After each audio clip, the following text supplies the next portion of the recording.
Ndagusuhuje ari nako naraguha ikaze. Iyi ni KN Radio ishakira urukumbi ry'amakuru yizewe mu Rwanda ndetse no hanze y'u Rwanda.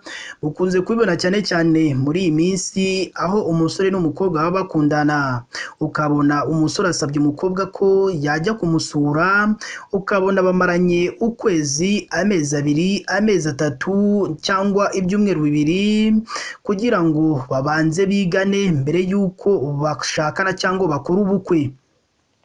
Ibi rero tubivuze nyuma y'uko mu karere ka Nyanza mu murenge wa Busasamana hagaragaye umukobwa washatse kwiyambura ubuzima nyuma y'uko umusore babanaga nk'umugore n'umugabo, ubwo bari bamaze hafi nk'ukwezi babana nk'umugore n'umugabo.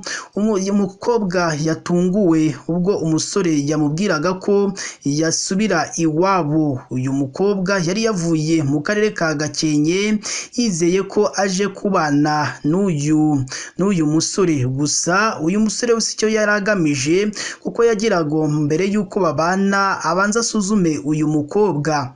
Uraza kumenya mbese kubera icyo uyu musore yafashe umwanzuro wo kubwira uwo mukobwa ko yasubira iwabo mu karere ka Gakenke. Uraza kumenya mbese umukobwa we yatangaje iki nyuma y'uko uyu musore yari yasanze yaramubeshye. Icyo ngusabye nyabuna nuko wadushyigikira ukareba munsi y'aya makuru yacu, urabona ijambo subscribe cyangwa sabone n'akazugira kaza nako gakandeho. Icyo gihe uzaba ushimangiye yuko ugiye kujya uba uwa mbere mu kubona amakuru ya KN Radio tugenda tubagezaho umunsi ku munsi. Reka dufate akaruhuko, turaza tubabwira byinshi kuri iyi nkuru y'uyu mukobwa washatse kwiyahura nyuma y'uko umusore babanaga yaramubwiye ko yasubira iwabo mu karere ka Gakenke.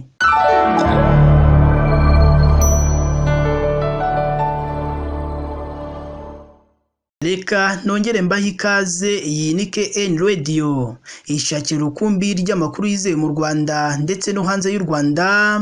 Icyo tugusabye ni ugukora like, share, comment ndetse na subscribe.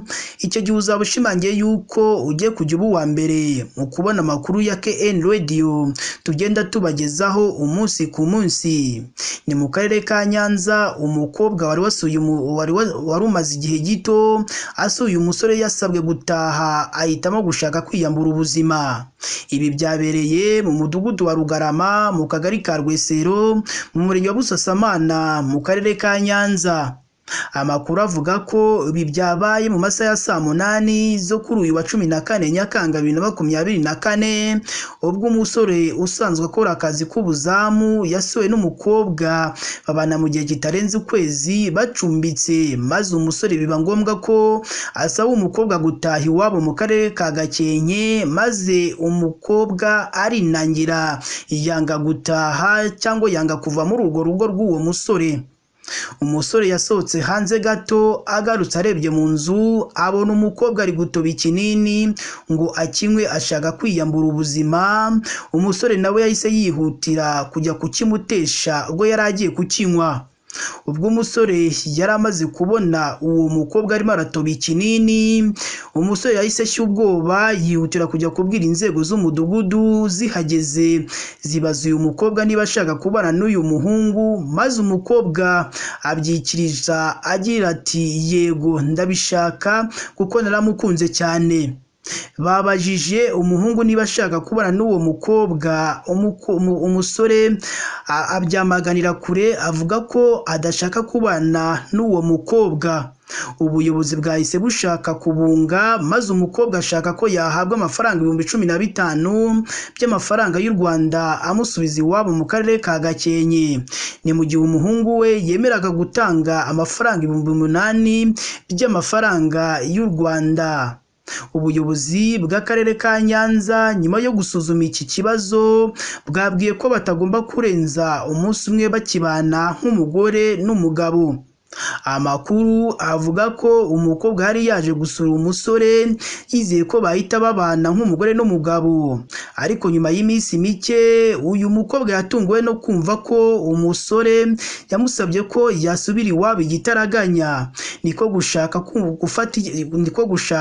gufata icyemezo cyo kwiyambura ubuzima. Reka nkushimire wowe wahisemo gukurikira amakuru kuri KN Radio. Icyo tugusabye ni ugukora subscribe cyangwa se abone n'akazogera kaza nako gakandeho, icyo gihe uzaba ushimangiye yuko ugiye kujya uba uwa mbere mu kubona amakuru ya KN Radio tugenda tubagezaho umunsi ku munsi. Mugire umunsi mwiza.